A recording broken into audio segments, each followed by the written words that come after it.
오늘 우리에게 주신 하나님의 말씀, 민수기의 말씀 함께 보도록 하겠습니다. 구약 성경 민수기 16장 1절로부터 11절까지의 말씀 함께 보도록 하겠습니다.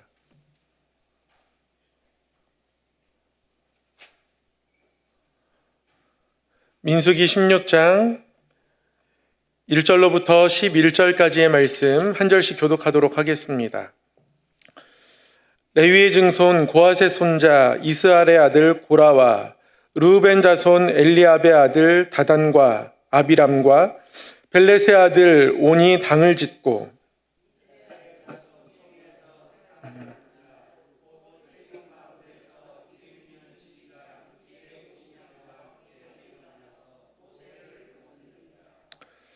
그들이 모여서 모세와 아론을 거슬러 그들에게 이르되 너희가 분수에 지나도다. 회중이 다 각각 거룩하고 여호와께서도 그들 중에 계시거늘 너희가 어찌하여 여호와의 총회 위에 스스로 높이느냐. 고라와 그의 모든 무리에게 말하여 이르되 아침에 여호와께서 자기에게 속한 자가 누구인지 거룩한 자가 누구인지 보이시고 그 사람을 자기에게 가까이 나오게 하시되 곧 그가 택하신 자를 자기에게 가까이 나오게 하시리니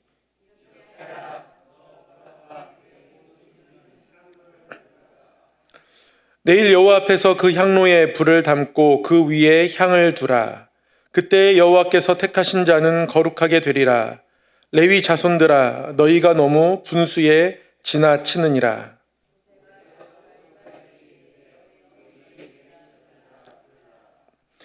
이스라엘의 하나님이 이스라엘 회중에서 너희를 구별하여 자기에게 가까이 하게 하사 여호와의 성막에서 봉사게 하시며 회중 앞에 서서 그들을 대신하여 섬기게 하심이 너희에게 작은 일이겠느냐.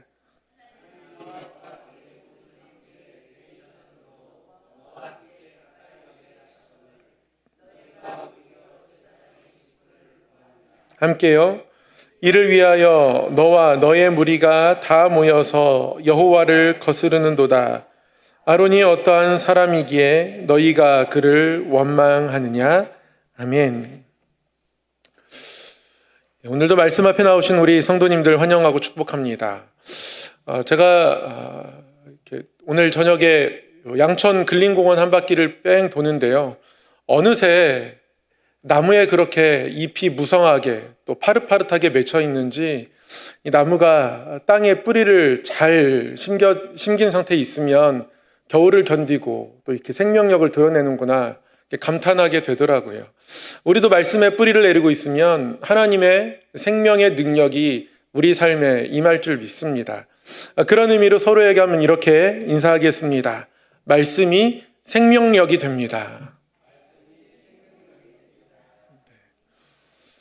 오늘도 말씀을 함께 나누기 앞서서 우리가 어떻게 하나님 말씀 앞에 서야 할지 한번 읊어보고 시작하도록 하겠습니다. 말씀에 예수님을 닮은 사람이 됩시다. 아멘. 오늘은 민수기 10번째 시간이고요. 고라 일당의 반역에 대해서 함께 말씀을 나누려고 합니다. 계속적으로 민수기에 나타나는 사건들이 하나님 앞에 칭찬받는 일들보다는 하나님께 아픔을 드리거나 또는 벌을 받아야 하는 일들이 많아서 말씀을 전하는 제 입장에서는 몹시나 곤욕스럽습니다. 뭔가 은혜가 가득한 내용이 많으면 좋겠는데 인생이 얼만큼 연약하고 사람의 마음이 얼만큼 연약한지 말씀을 통해 다시 한번 돌아보게 되는데요. 오늘 말씀이 또한 우리에게 그런 자그마한 울림이 있으면 좋겠습니다. 오늘도 먼저 민수기의 전체 구조를 살펴보고 말씀을 나누도록 하겠습니다. 민수기를 한눈에 살펴보면 크게 세 부분으로 나누겠다는 말씀드렸습니다. 첫 번째 부분은요, 시내산. 두 번째는요, 광야. 세 번째는요, 요단 동편. 시내산에서 지파별로 인구조사를 했고요. 레위 지파를 따로 인구조사하죠. 그리고 유월절을 지키고 출발하게 됩니다. 이들이 바란 광야를 거쳐서 요단 동편에 도착해서 두 번째 인구조사를 하게 되고요. 저희는 지금 바란 광야에서 헤매고 있는 이스라엘 백성들의 모습을 살펴보고 있습니다. 간략하게 복습을 해보면 10장에 출발하고 나서 11장에 백성들의 탐욕과 불평의 모습들이 나타나죠. 그래서 진영의 끝이 불살라졌고 불사름이란 뜻의 다베라란 지명이 그곳에 붙여지고 또 그들이 하나님 주시는 만나에 대해서 감사하지 못하고 고기가 없다 불평했었죠. 그들의 불평이 결국 탐욕의 무덤이 되었습니다. 그곳을 탐욕의 무덤이라 하는 기브롯 핫다와라 이렇게 지명을 붙이게 되었죠. 백성들의 탐욕과 불평을 넘어서 아론과 미리암이 모세에게 도전했던 적도 있었고요. 11장, 12장을 지나 13, 14장에 가면 가나안 땅을 정탐하는 이스라엘 백성들, 그러나 믿음으로 정탐하지 못했던 그들의 연약함이 또 말씀에 기록되어 있습니다. 15장에서는 가나안 땅에 들어가서 어떻게 하나님 앞에 제물을 드릴지, 또 안식일을 지키는 것에 대해서 여러 규정들이 나타나고요. 율법 규정들은 나중에 한번 종합적으로 살펴보기로 하고 이번에 민수기 강해를 진행하면서는 사건 중심으로 좀 진행해 보도록 하겠습니다. 그래서 16장, 17장에 가면 고라 일당의 반역 그리고 그 이후의 일들이 이제 기록되어 있습니다. 오늘 우리가 읽은 본문 말씀처럼 민수기 16장부터는 고라 일당이 당을 지어서 반역을 꾀하고자 합니다. 반역을 꾀하는 사람들이 나오죠. 반역을 일으킨 사람들은 그렇습니다. 일단 고라입니다. 이 고라는 사실 레위 자손입니다. 레위의 아들 고핫, 그의 증손자입니다. 그런데 레위의 증손자인데요. 이 고라가 당을 짓습니다. 르우벤 지파의 다단, 아비람 이들과 함께 또 온이라는 사람과 함께 연합하여서 그리고 이제 지휘관 250명까지 포함해서 당을 짓습니다. 이들의 목적은 아론과 모세의 리더십을 무너뜨리는 겁니다. 그것이 정당하지 않다고 생각했기 때문에 그렇습니다. 고라도 이스라엘 진영이 광야에서 머물 때의 위치를 보면 성막 남쪽에 위치하고 있고요. 르우벤 같은 경우도 성막 남쪽 진영에 있습니다. 르우벤은 성막 남쪽 진영을 이끄는 일종의 대장 지파였고 12지파 중에서 가장 장남의 지파이기도 하죠. 또한 고라는 고핫 자손이니까요. 이 고핫 자손은 성막의 기구들 중에서 성막 안에 있는 여러 기구들을 담당했거든요. 어떤 여러 성막의 기구들 중에서 가장 중심에 성소에 가까이 있는 기구들을 이들이 옮기곤 했습니다. 그러다 보니 약간의 교만한 마음이 생긴 거예요. 그리고 마침 둘 다 남쪽에 있었습니다. 그 진영이 가까운 겁니다. 그러니까 이웃인 거예요. 이렇게 르우븐 지파를 이끄는 몇몇 사람들과 고라와 또 지휘관 250명이 당을 지어서 모세와 아론에게 대들죠. 이렇게 이야기합니다. 너희가 분수에 지나도다. 이렇게 이야기합니다. 너희가 분수에 지나도다. 제사장의 일들을 감당하는 모세와 아론, 그의 자손들에 대해서 분수에 지나다 이렇게 이야기합니다. 우리도 그런 일들 감당할 수 있는데 왜 너희만 하냐는 것이죠. 그러면서 이렇게 명분을 제시하죠. 회중이 다 거룩하다. 하나님 앞에 거룩하지 않은 백성이 없다. 회중이 모두 다 거룩하다. 여러분, 이 말만큼 좋은 말이 어디 있습니까? 우리 모두 다 거룩하다. 하나님이 나를 거룩하게 구별하여 주셨다. 내가 하나님 앞에 거룩하다. 이거만큼 은혜스러운 고백이 없습니다. 근데 은혜가 조금만 바뀌면 교만이 됩니다. 은혜가 부어졌습니다. 근데 그게 정말 하나님으로부터 온 은혜, 감당할 수 없는 사람인데, 부족한 사람인데 나에게 이런 은혜를 주셨다라고 겸손함 가운데 받으면 그야말로 은혜인데, 은혜를 베푸신 하나님, 그 하나님 앞에 내 자신을 높이기 시작하면 이 은혜가 자신을 높이는 도구가 됩니다. 하나님이 나를 이렇게 세우시는데 내가 왜 이거 감당 못해? 왜 나한테 이런 것밖에 안 맡겼어? 이런 식으로 반응하게 되는 것이죠.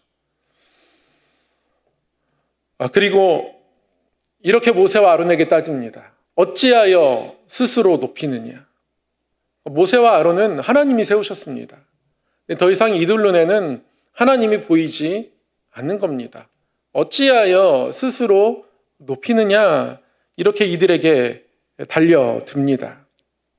이게 고라와 그리고 그와 당을 지은 다단, 아비람, 온 그리고 지휘관 50명의 주장이고 도전이었습니다.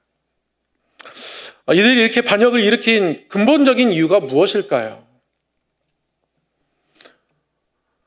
이들이 이렇게 반역을 일으키게 된 데는 이유가 있습니다. 우리 민수기 16장 9절 10절을 한번 함께 읽어보도록 하겠습니다. 시작.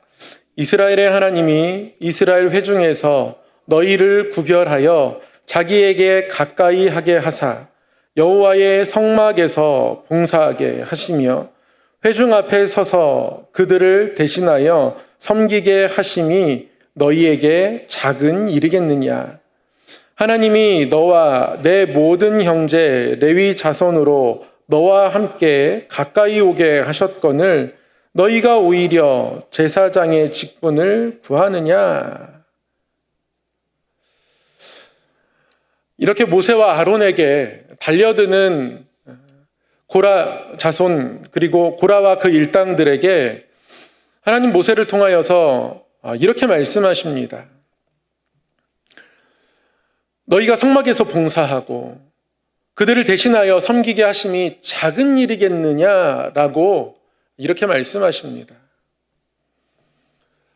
이렇게 말씀하신 이유는 그들이 감당하고 있는 성막에서의 일들을 작게 여기고 있기 때문에 그렇습니다. 하나님은 레위 자손을 특별하게 선택하셨습니다. 그래서 레위 자손은 구별하여서 그들로 하여금 오롯이 성막의 일들만 감당하게 하셨고, 그래서 우리가 민수기 1장에서도 살펴보았지만 모든 군대, 전쟁에 나갈 만한 사람을 계수할 때 레위 자손은 계수하지 않으셨습니다. 하나님은 이스라엘 백성들을 계수할 때 레위 자손을 따로 계수하셨습니다. 저희가 복습할 때마다 하나님께서 인구조사를 이렇게 하셨다라고 12지파별로 인구조사를 하시고 레위인들은 따로 하셨다라는 것들을 매주 복습합니다. 그러니까 레위인들을 더 구별하시고 선택하시는 거예요. 그들은 오롯이 성막 옆을 지키며 성막에서 봉사하게 하십니다. 성막이 이동할 때마다 각각 자기 맡은 것을 잘 챙겨서 운반하는 일들을 감당하게 하십니다. 이게 작지 않다는 거예요. 그러나 레위 자손들, 특별히 고라 자손은 이것을 작은 일로 여기는 겁니다. 그런 그들의 중심에 하나님께서 지적하고 계십니다. 이것이 너희에게 작은 일이겠느냐? 레위 자손은 다른 것들을 지금 바라보고 있습니다.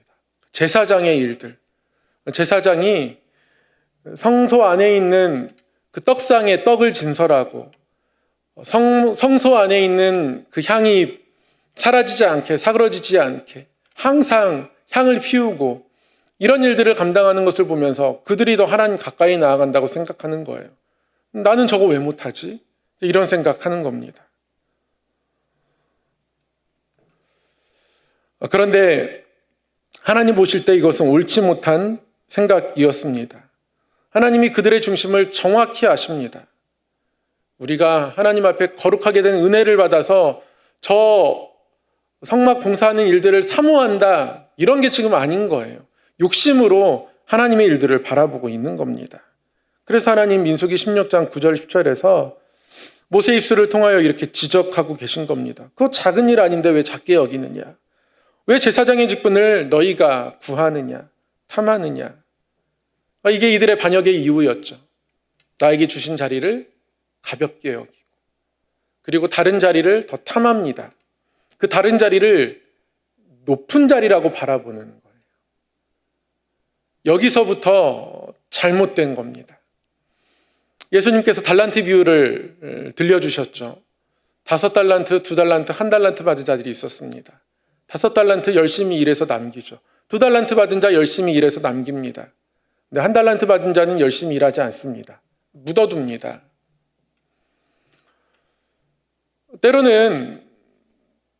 내가 서 있는 자리가, 내가 또 봉사하는 자리가 한 달란트 받은 자의 모습일 때가 있습니다. 그러나 2달란트 받은 자는 그 2달란트를 귀히 여기고 열심히 일하고 남긴 거예요. 왜 저 사람은 5달란트인데 나는 2달란트지? 이런 생각하지 않았습니다. 그러나 1달란트 받은 자는 이 1달란트를 너무 작게 여깁니다. 비교하는 마음들이 그 안에 생겨나면 하나님이 조금 다르게 나누어 주신 것을 다르다 생각하지 않고 그것을 가치로 평가하게 됩니다. 저건 더 좋은 거고 이건 더 나쁜 거고. 우리가 흔히 교회 봉사의 자리를 그렇게 바라볼 때가 있습니다. 이건 좋은 자리고 이건 나쁜 자리고. 저를 포함해서 거의 대부분의 목회자들이 가장 힘들어하는 순간이 이제 연말입니다. 다른 일들보다도요. 내년에 재직 편성을 새로 할 때. 누구에게는 이런 일들을 맡겨드리고 누구에게는 이런 일들을 맡겨드리고. 근데 목사님, 저분은 저래서 이렇게 맡겨드리고 이분이 이래서 이렇게 맡겨드리고 그것을 어떤 교회의 질서를 생각하고 다 아름답게 나누어 주의 일들을 감당하는 것으로 이해해 주시면 좋겠는데, 제가 이렇게 부목사로 섬기던 시절에 제가 맡은 어떤 이제 교회 일들에 담당할 재직 후보들을 이렇게 해가지고 인사회의를 막 하고 이렇게 결정해서 결국 결정이 되고 발표가 됐습니다. 근데 이제 그리고 나서 한 분 권사님이 저에게 너무 서운한 모습으로 찾아오셨어요.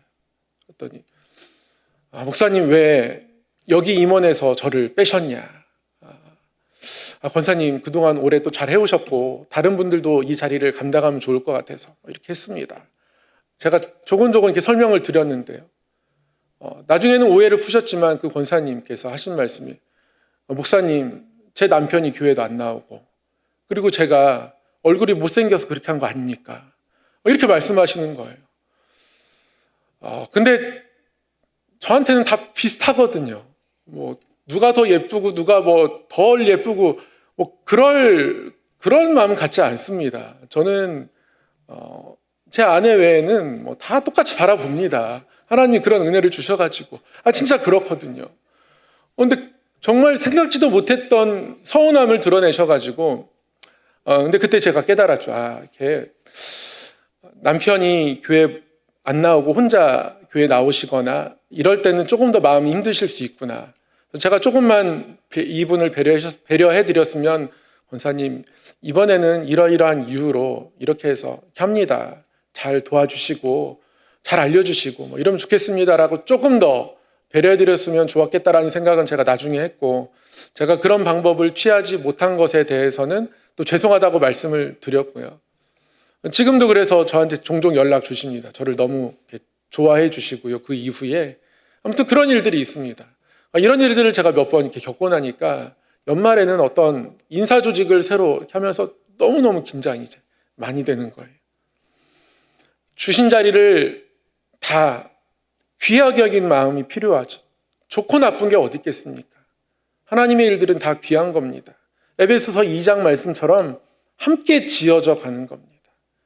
서로 연결해서 함께 지어져 가는 것이 교회인 거죠. 그런데 비교합니다. 저 자리가 더 좋은데, 더 편한데, 더 폼나는데, 더 있어 보이는데, 더 앞에 나설 수 있는데, 여러 가지 세상의 가치관을 가지고 하나님의 일들을 바라보다 보면 그것이 오히려 시험거리가 되는 거죠. 그리고 그것이 결국 하나님의 뜻을 거스르는 게 되는 겁니다. 고라 일당이 반역을 꾀하는 건 모세와 아론에 대한 반역이 아니라 하나님을 거스르는 겁니다. 여호와를 거스르는 것이라고 말씀도 기록하고 있죠. 그렇게 고라 그리고 그 일당들이 하나님을 거스르는 모습들, 그것은 바로 자신에게 주신 자리들을 가벼이 여기는 것부터 시작됐고요. 계속 비교합니다. 저 자리가 더 폼나는데, 백성들이 더 따를 만한 자리인데. 특별히 고라 자손 입장에서 보면 제사장들은 늘 떡을 들고 그리고 향을 피우기 위해서 향로를 들고 성소 안으로 들어가지 않습니까? 그 향을 들고 들어가는 모습을 늘 탐했던 것 같습니다. 결국 이러한 반역의 결과가 어떻게 되었겠습니까? 하나님께서 향로를 가지고 심판하십니다. 그들이 그렇게 탐했던 향로가요, 그들의 심판의 도구가 됩니다. 무서운 겁니다. 레위기 10장에서도 보면 나답과 아비후가 여호와께서 명하시지 않은 다른 불을 가지고 성소에 들어가다가 그 성소 안에서 죽게 되는 일들을 경험하게 되죠. 어떤 불을 담아가지고 들어갔는지 성경이 정확하게 기록은 하지 않고 있지만 그들이 하나님께서 맡겨주신 일들을 귀하게 여기지 않고 자기 뜻대로 감당했음은 분명합니다. 그 향로에서 불이 나오게 되었죠. 하나님 맡기신 일들을 하나님의 뜻대로 감당하지 않으니 그것이 결국 하나님의 심판의 도구가 되는 것을 일찍이 볼 수 있었는데요. 여기서도 마찬가지입니다. 하나님이 향로를 가지고 이들을 심판하십니다. 다 향로에 불을 담아 모든 사람이 다 그 하나님 앞에 서게 하십니다. 그리고 결국 어떻게 됩니까? 향로를 든 채 땅이 반역자들을 다 삼킵니다. 고라 자손의 온 장막이, 그의 가족들이, 다단과 아비람 온 장막이, 그리고 함께 이들의 반역에 동조했던 250명의 지휘자들, 그들이 들고 있는 그 손 향로에서 불이 나와서 그들이 결국 다 사라지게 됩니다. 그만큼 하나님께서 주신 일들에 대해서 가벼이 여기고 그것을 비교하면서 세상의 기준으로 판단하는 것이 너무나 위험하다라는 거예요. 어떻게 생각하면 하나님의 반응이 잔인하다라고도 할 수 있지만 아니요. 반대로 그것이 교회를 파괴하는 가장 잔인한 인간의 행동임을 성경은 말씀하고 있는 겁니다. 우리가 어떤 생명을 해하는 일들을 바라보면 잔인하다라고 표현하잖아요. 뉴스에서 누가 누구를 이렇게 살해했다. 근데 그 방법이 너무 잔인하다. 이렇게 여겨지는 보도들, 그런 보도들을 종종 접할 때 있습니다. 어떻게 그렇게 잔인하게 죽일까? 이런 생각과 이런 말들을 하게 되는 경우들을 종종 발견하게 되는데요. 결국 잔인하다라는 것은 생명에 대해서 너무너무 가차없고 생명의 가치를 조금도 발견하지 않고 그것들을 해하는 모습들을 우리는 이제 잔인하다라고 이야기하게 되는데요. 하나님이 맡기시는 일들이 우리에게 가벼이 여겨진다면 우리는 잔인한 성도가 되는 겁니다. 왜냐하면 그것이 교회 공동체를, 하나님의 세우신 교회를, 예수 그리스도의 몸인 교회를 파괴하기 때문에 그렇습니다. 고라 자손도요, 하나님이 특별히 선택한 레위의 후손입니다. 르우벤도요, 남쪽 진영을 이끌던 대장과 같은 지파들입니다. 그들의 지휘관 250명이 우리도 향로를 들고 성소에 들어가고 싶다. 그 폼나는 거 하고 싶다. 이런 거예요. 제가 너무 이거는 극단적인 예이긴 하지만 제가 어떤 교회의 이제 분쟁의 이야기를 들었는데요. 너무 안타깝습니다. 왜 당회장을 담임 목사만 해야 되느냐? 장로님들은 왜 당회장을 하면 안 되냐? 이런 것 가지고 어떤 분란이 일어났다는 거예요. 이런 모습도, 이런 이야기를 들으면서 하나님이 세우신 교회가 정말 잔인하게 무너지는구나, 이런 생각을 하게 되는 거예요. 반역의 결과가 무섭습니다. 이들의 생명이 한순간에 불살라집니다. 그러나 하나님이 세우신 질서를 흔드는 것이 그만큼 교회 공동체에 잔인하다라는 것을 하나님은 우리에게 이 말씀을 통해서 일깨우고 계신 겁니다. 그래서 맡은 자일수록 겸손해야 합니다. 하나님이 세우신 귀한 어떤 직분을 가진 자일수록 더 겸손해야 합니다. 우리는 어떤 많은 일들을 하잖아요. 그러면 그것이 내 공로가 되거든요. 겸손해야 합니다. 그 겸손이 무너지는 순간 그리스도의 몸, 하나님의 공동체, 교회가 갈라집니다. 우리가 우리의 겸손함을 잃어버리면 가장 교만하기 쉬운 사람이 아마 저일 겁니다. 그리고 교회에서 많은 일들을 하면 할수록 그 가능성이 높습니다. 인간적으로 그렇습니다. 그래서 우리에게는 늘 성령의 도우심이 필요하고요. 말씀이 필요하고 예배의 자리가 필요하고 기도의 자리가 필요한 것이죠. 이들에게는 높아지고자 하는 탐욕이 있었습니다. 그것이 결국 비교하며 하나님이 세우신 질서들을 흔들어 놓게 되었고, 그러나 결국 이들은 하나님께 심판받아 반역의 결과로 죽임을 당하게 되는데요. 오늘 이러한 말씀들을 바라보면서 이 탐욕이라는 것이 인간 누구에게나 다 있습니다. 이 탐욕이 하나님께서 우리에게 맡기신 일들에 부어지고 적용될 때 그것은 결국 공동체를 파괴하고 자신의 삶까지도 파괴하게 됨을 말씀을 통해 깨닫게 되는 거죠. 이 탐욕이요, 우리에게 역사하는 경로는 끊임없이 비교하게 합니다. 고라자손에게 탐욕이 찾아와서 자신들과 제사장들을 비교하며 우리는 저 기구들 나르는 것만 하는데 저들은 우리가 날랐던 기구 가지고 거기에 불 피워서 폼나게 섬기고, 그 비교가 자신들이 맡고 있는 직분이 귀하다는 것을 깨닫지 못하고 가벼이 여기게 된 것 아니겠습니까? 그렇게 탐욕은 끊임없이 우리로 비교하며 자신의 삶에 주신 귀한 것들을 바라보지 못하게 하죠. 그리고 오히려 탐욕은 아직 나에게 부족한 것이 너무 많아서, 하나님이 많은 것 주셨는데 주신 것 생각하지 않고 부족한 것만 보이는 거예요. 부족한 것이 많아서 더 가져야 한다고 우리를 충동질합니다. 네가 더 가져야 네가 더 가치 있는 사람이라고 탐욕은 우리를 계속 충동질할 겁니다. 그러나 하나님이 맡기신 일들을 귀하게 바라보고 겸손히 감당할 때, 그때 하나님이 나를 귀하게 여기심을 감당하게 알게 되는 거예요.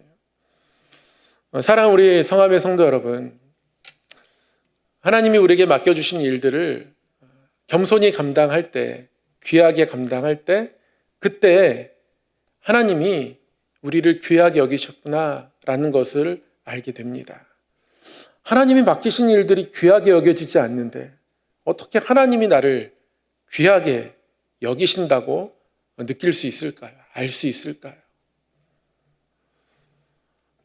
목동 주변에 보면 큰 교회들이 많습니다. 바로 길 건너가면 목동 제작교회 있고요. 삥 차 타고 이렇게 다니다 보면 근처에 큰 교회들이 많더라고요. 제가 그런 큰 교회들을 보면서 큰 교회를 이렇게 부러워하겠습니까? 비교하면서 우리 교회는 너무 작아, 우리 교회는 이것도 없어, 이런 것에 제 생각이, 제 마음이 빼앗겨지기 시작하면, 그러면 우리 교회 공동체를 제가 스스로 무너뜨리는 겁니다. 잔인한 목회자가 되는 거죠. 그러나 아무리 큰 교회가 있어도 우리 교회가 가장 아름답고 좋게 느껴질 때, 귀하게 느껴질 때, 그때 비로소 온전히 하나님 앞에 서 있게 되는 것이죠. 저는 성함교회 너무 아름답고 좋습니다. 하나님께서 우리에게 부어주신 은혜들이 너무 좋고 기대가 되고, 하나님이 우리에게 어떻게 역사하실지 늘 기대함과 소망으로 이렇게 바라보게 됩니다. 모든 일들을, 하나님이 맡기신 모든 것들을 귀하게 바라볼 때, 그때 하나님의 은혜에 우리가 더 한 걸음 나아가게 되는 겁니다. 교회뿐만 아니라요, 가정을 보면서도. 우리 집 아이들은 왜 이렇게 공부를 열심히 안 할까? 내일도 분명히 시험이 있는 것 같은데 왜 오늘은 쟤는 시험이 끝난 날처럼 저렇게 지내고 있는 것일까? 얘는 왜 이렇게 할까? 여러 가지 생각이 들지만 그럼에도 불구하고 다 귀하게 바라보지 않습니까? 내 자녀니까 더 귀하게 바라보게 되고, 또 자녀를 위해서 기도하는 가운데 오히려 하나님이 이 자녀들을 나에게 맡겨주셨음을 또 기억하면, 하나님이 주신 자녀들로 바라보게 되면 다시 기도하는 원래의 자리를 회복하게 되고 다시 그냥 이유 없이 귀하게 바라보게 되고 그리고 또한 그치 뭐 나도 생각해 보니까 시험 기간에 도서관에 책가방만 놓고 한 6시간씩 뭐 시험 끝나고 뭐 저녁 먹기 전까지 계속 농구했던 것 같고 그런 것도 생각나면서 다시 겸손해지고 그런 것 아니겠습니까? 하나님이 우리에게 맡기신 삶의 자리, 가정, 일터 이곳을 귀하게 바라보셔야 됩니다. 귀하게 바라보다 보면 하나님이 나를 귀하게 여기신 것을 깨닫게 됩니다. 내가 부족했는데 하나님이 이렇게 나를 도우시고 인도하셨지. 부족하지만 이런 형편이지만 이런 상황이지만 하나님은 또 하나님 귀하게 인도하실 것을 내가 믿지. 그치, 그 믿음 가지고 살았지. 하나님 그때마다 또 응답해 주셨지. 이런 고백들이 우리 안에 다 쌓여져 있지 않습니까? 쌓여져 있으나 창고에 들어있는 어떤 먼 옛날의 이야기처럼 느껴졌던 것을 다시 오늘의 이야기로 꺼내서 그것을 가지고 또 기도하고 하나님 그 은혜를 기억합니다. 하나님 부족한 가운데서 하나님 나를 세워주셨던 그 은혜를 기억합니다. 하나님 그때 그 순간의 은혜들을 기억합니다. 하나님 기적처럼 역사하여 주셔서 그때 도우신 은혜들을 기억합니다.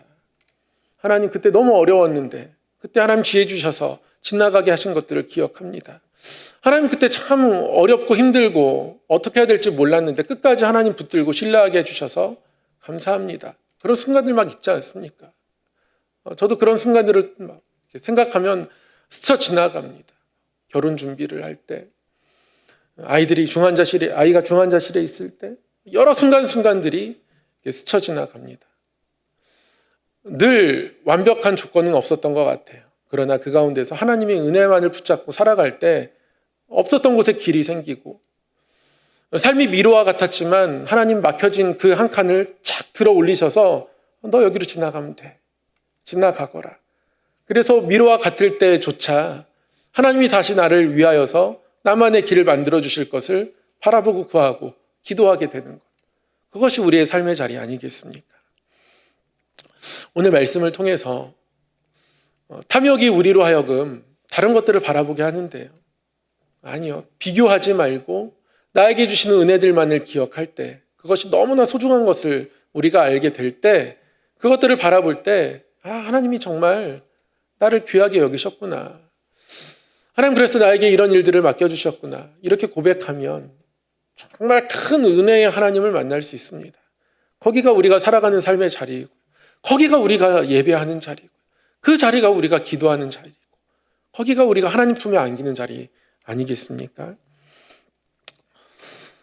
하나님이 우리를 귀하게 여기신다는 것을 우리가 알고 그리고 그 하나님 바라보면서 살아가는 아름다운 믿음의 성도 되기를 주님의 이름으로 소망하고 축복합니다. 사랑의 하나님 아버지, 하나님이 주신 자리, 하나님이 세우신 그 자리, 그곳에서 하나님의 뜻을 따라 하나님의 인도하심을 따라 움직이고 우리의 뜻과 우리의 생각과 우리의 마음이 하나님보다 앞서지 않기를 기도합니다. 하나님 연약한 인생이어서 하나님 뜻보다 우리의 생각이 앞설 때 있고 하나님 주신 것들을 귀히 여기지 못하고 높아져서 오히려 정죄하고 판단하고 비교하는 탐욕이 우리 안에 있을 때가 있습니다. 하나님 제하여 주시고 주께서 맡기신 귀한 일들을 하나님의 뜻 안에서 감당해 가며 하나님이 귀히 여기심을 알게 하시고 그 자리에서 예배하고 기도하며 더욱 하나님의 은혜를 간절히 사모하고 또 사모하는 심령에게 응답하시는 하나님의 손길을 경험하며 이 땅을 살게 하여 주시옵소서. 하나님 아버지, 하나님의 뜻을 바라봅니다. 하나님의 인도하심을 바라봅니다. 하나님 그 뜻이 우리 성암 재단을 통하여 이루어지게 하시고 하나님의 뜻을 온 성도가 온 마음으로 감당하며 하나님 기뻐하시는 교회로 아름답게 설 수 있도록 또한 인도하여 주시옵소서. 우리 성함의 권속들 늘 어디서 무엇을 하든지 지켜 보호하여 주시고 하나님 아버지 품 안에서 살아가며 하나님의 뜻을 쫓아 살아가는 아름다운 성도 되게 하여 주시옵소서. 모든 것 주께 맡겨드리옵고 감사드리며 우리 주 예수님 이름으로 기도드리옵나이다. 아멘.